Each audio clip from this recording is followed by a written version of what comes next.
मेहंदी की सुबह। नंदिनी के घर में शादी की तैयारियां जोर शोर से चल रही थी। हर तरफ साज सजावट थी। अपने घर में इतनी खुशी देख नंदिनी अपने होने वाले पति राहुल को कॉल करती है। राहुल, हर तरफ कितनी चमक है, सब कितने खुश है ना।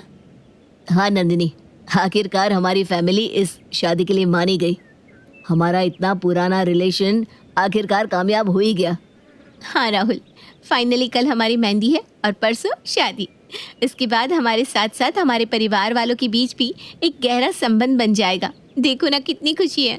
नंदिनी और राहुल आपस में बात कर ही रहे थे, तभी वहाँ नंदिनी की भाभी सुमिधा आती है और उसके हाथ से फोन छीन कर कहती है, नंदोई जी, आपकी परसों शादी है। शादी के बाद आप अपनी नंदिनी को खुद से अलग मत होने देना। पर अभी रात ज्यादा हो गई है, इसलिए भलाई इसमें ही है कि अभी आप भी सो जाओ और मेरी प्यारी ननद को भी सोने दो। सुमिधा अपनी बात खत्म करके उसका कॉल कट कर देती है और नंदिनी के साथ सो जाती है। कुछ ही घंटों बाद सुबह हो जाती है और सुबह से कब दोपहर हो जाती है किसी को पता ही नहीं चलता।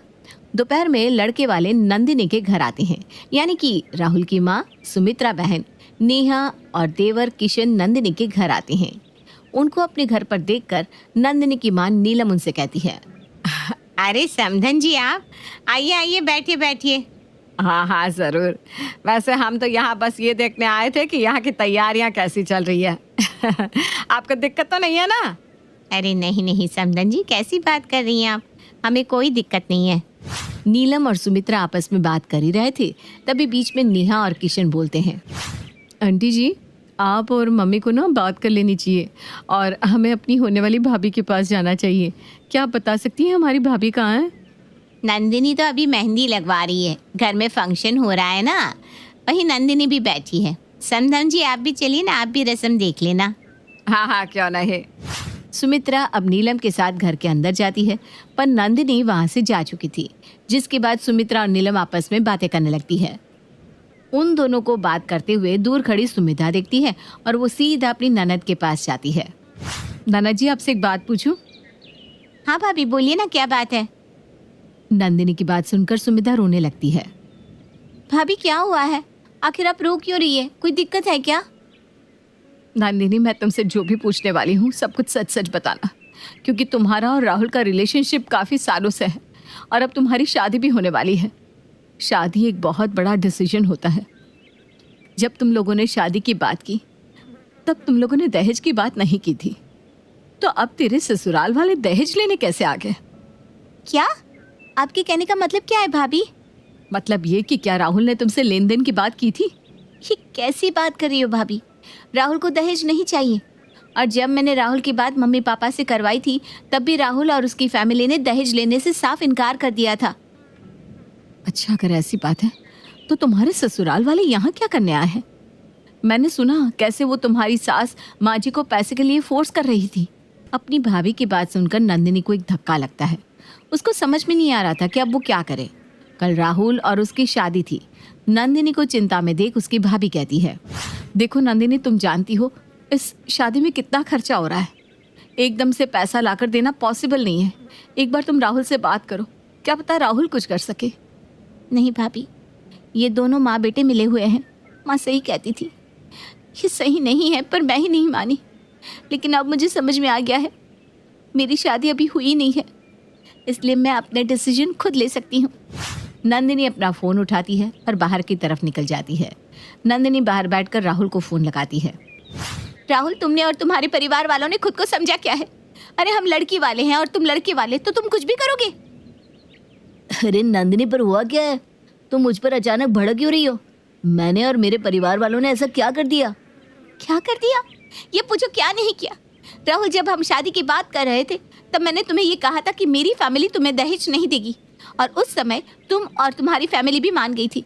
लेकिन अब तुम्हारी फैमिली यहाँ मेरी माँ से दहेज मांगने क्यों आ गई? अरे तुम पैसों के इतने भूखे निकलोगे, मैंने ये कभी सपने में भी नहीं सोचा था। दहेज? ये कैसी बात कर रही हो नंदिनी तुम? मैंने दहेज के लिए पहले भी मना किया है और आज भी कहूँगा कि मुझे तुमसे कोई दहेज नहीं चाहिए। प्लानिंग तो तुम्हारी सच में बहुत अच्छी है। तुम इस तरह नाटक करोगी और इससे तुम माँ बेटे मेरी नज़र में भी बुरे नहीं बनोगे। शादी भी हो जाएगी और तुम्हें पैसा भी मिल जाएगा। क्यों? नंदिनी, ये क्या बकवास कर रही हो तुम? जब मैं तुम्हें कह रहा हूँ कि ऐसा कुछ नहीं है तो तुम मेरी बात मान क्यों नहीं रही? अच्छा, अगर ऐसा है तो तुम्हारी फैमिली यहाँ क्या कर रही है? देखो राहुल, अगर यही रहा ना तो मैं ये शादी नहीं करूँगी। तुम्हारा दिमाग तो खराब नहीं हो गया ना? ये कैसी बहकी बहकी बातें कर रही हो तुम? नंदिनी राहुल की एक नहीं सुनती और कॉल कट कर अपने कमरे में चली जाती है। वहीं राहुल गुस्से में अपना हाथ दीवार पे मारता है।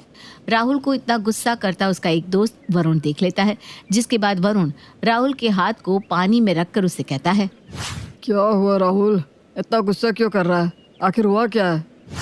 वरुण की बात सुनकर राहुल इमोशनल होकर उसे सारी बात बता देता है। वरुण, मैं तो कुछ कर नहीं सकता, पर तुझे इस बात का पता लगाना होगा। पता लगा और बता कि आखिर ये सब चल क्या रहा है। आखिर कौन है जो नंदिनी को इस तरह से भड़का रहा है? पर हाँ, ध्यान रहे, ये बात फैमिली तक नहीं जानी चाहिए। राहुल की बात सुनकर अब वरुण अपने एक दोस्त राज के साथ नंदिनी के घर पहुंच जाता है। अरे वरुण, राज, तुम दोनों यहाँ? कोई काम था क्या? नहीं आंटी जी, हमें यहाँ कोई काम नहीं है। हम तो यहाँ नंदिनी से मिलने आए हैं, क्योंकि बस आज तक के लिए नंदिनी हमारी दोस्त है, उसके बाद वो हमारी भाभी बन जाएगी। इसलिए एक आखिरी बार हम अपनी दोस्त को देखना चाहते हैं। हाँ हाँ, जरूर देखो बेटा, वो अपने कमरे में ही है। वरुण और राज अब भागते हुए नंदिनी के पास जाते हैं। वरुण और राज को देखकर नंदिनी समझ जाती है कि उन दोनों को किसने भेजा होगा। क्यों आए हो तुम दोनों यहाँ पर? अगर राहुल की तरफ से कोई सफाई देनी है तो मुझे कुछ नहीं सुनना। अरे नंदिनी, तो पागल हो गई है क्या? कल तेरी शादी है और आज तू शादी तोड़ने की बात कर रही है। हाँ तो क्या करूँ? माँ को दहेज देने दो। अरे राहुल की फैमिली अपनी जुबान पर क्यों खरी नहीं उतरी? तेरा दिमाग खराब हो गया है क्या? तब से रट लगाए बैठी है, दहेज दहेज। अरे किसने कहा तुझे कि यहाँ दहेज लेने आई है? अरे हद होती है यार। एक बार तूने अपनी माँ से पूछा कि उनको दहेज के लिए बोला भी गया है या नहीं? वरुण, हम यहाँ पर शांति से बात करने आए ना, शांत हो जा। Okay okay, I am sorry. Nandini, तुझे ये दहेज वाली बात किसने कही? भाभी ने। नंदिनी, अब तो मेरा भी मन कर रहा है तुझ पर गुस्सा करने का। अरे तू कल से एक घर संभालेगी और तेरा बचपना अभी तक नहीं गया? अरे ऐसा भी तो हो सकता है ना कि ये खबर ही झूठी हो। पर भाभी झूठ क्यों कहेंगी? भाभी झूठ क्यों कहेंगी ये तो अब उनसे ही पता चलेगा। इतना बोलकर राज उसकी भाभी और उसकी माँ नीलम को उसके पास लाता है। राज बेटा, समधन जी नीचे अकेली बैठी हैं, उनके सामने तुम मुझे ऐसे यहाँ क्यों लेकर आया?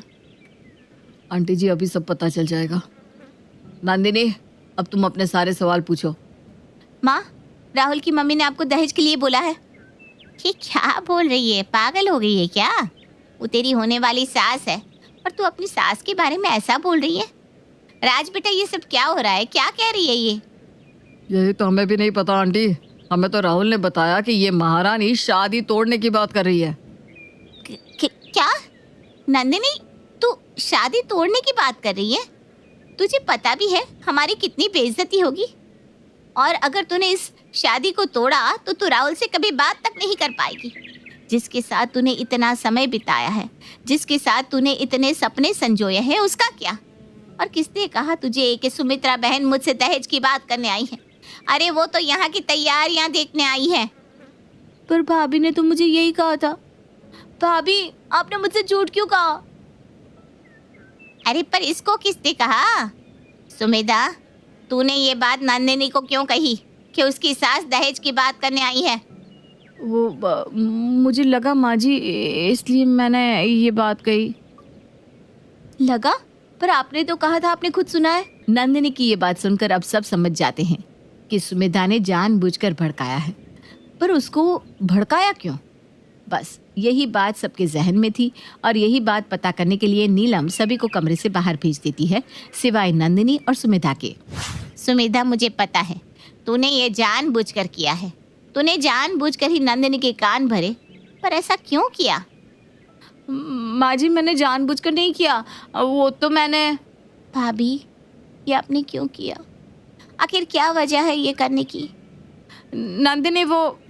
सुमेधा बहाने कर ही रही थी कि तभी एक जोरदार थप्पड़ पड़ती है। सच बता, आखिर तूने ये क्यों किया? क्यों तू मेरी बेटी का घर बर्बाद करना चाहती थी? हाँ, मैंने किया, क्योंकि मुझे शुरू से ही नंदिनी से जलन थी, क्योंकि मेरा भाई इससे प्यार करता था। मेरी फैमिली भी अच्छे घर से बिलोंग करती है, उसके बाद भी इसने राहुल को ही चुना। बस इसलिए मैंने ऐसा किया। पर आपकी ये चाल कामयाब ना हो सकी और आपका सच सबके सामने आ गया। नंदिनी अपनी भाभी से ज्यादा बात नहीं करती और राहुल को उसके सामने कॉल करके कहती है, राहुल मुझे माफ़ कर दो। किसी ने हमारी शादी तोड़ने की कोशिश की थी, जिसका सच मेरे सामने आ गया है। पर अब मैं तुमसे वादा करती हूँ, नेक्स्ट टाइम मैं कभी भी तुम्हें इतना हर्ट नहीं करूँगी और ना ही किसी की बातों में आऊँगी। इस तरह सुमेधा का सच सबके सामने आ जाता है। नंदिनी भी अपने किए गए बर्ताव के लिए राहुल से माफी